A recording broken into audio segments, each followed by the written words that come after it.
السلام علیکم پیارے دوستوں اور بچوں، آج کی کہانی کا نام ہے آگ بگولا ہونا۔ آدمی کے پاس اگر اپنا ذاتی سواری نہ ہو تو بیچارہ بس رکشے اور ٹیکسی کے چکر میں ہی پریشان رہتا ہے۔ وقار صاحب کے ساتھ بھی کچھ ایسا ہی مسئلہ تھا۔ ان کے پاس ایک بہت پرانی سی گاڑی تھی، مگر اب کئی دنوں سے وہ خراب پڑی تھی۔ اس میں چونکہ کام بھی بہت زیادہ تھا، لہٰذا وقار صاحب نے گاڑی ایسے ہی رہنے دی۔ وہ روزانہ بس کے ذریعے آفس پہنچتے، کبھی تو وقت پر پہنچ جاتے اور کبھی دیر سے۔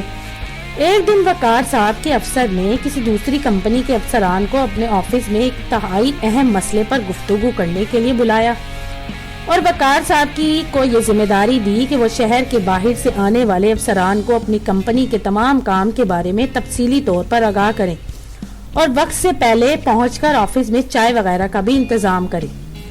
وقار صاحب آفس جلدی پہنچنے کے لیے تیاری کر رہے تھے۔ انہوں نے اپنے کپڑے استری کے لیے نکالے تو اچانک لائٹ چلی گئی۔ اب تو وہ سٹ پٹائے کہ پتہ نہیں لائٹ کب آئے گی اور انہیں آفس پہنچنے میں دیر ہو جائے۔ خدا خدا کر کے لائٹ آئی تو انہوں نے جلدی جلدی کپڑے استری کیے اور آفس کے لیے روانہ ہو گئے۔ وہ بہت دیر تک بس کے انتظار میں کھڑے رہے، مگر کسی بھی بس میں اتنی جگہ نہیں تھی کہ وہ کھڑے ہی ہو جاتے۔ انہوں نے سوچا کہ رکشہ ہی کر لیں، مگر رکشے والا خالی نظر نہیں آیا۔ بہت دیر کھڑے رہنے کے بعد بڑی مشکل سے انہیں ایک خالی رکشہ ملا۔ وہ اس میں بیٹھ کر سیدھا آفس پہنچے۔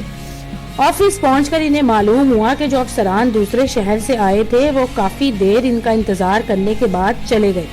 جب وقار صاحب کے افسر کو یہ بات معلوم ہوئی تو وہ ان پر بہت ناراض ہوئے اور غصے سے آگ بگولا ہو گئے۔ تو دوستو، اگر آپ کو یہ کہانی پسند آئے تو میرے چینل کو لائک اور سبسکرائب ضرور کیجیے گا۔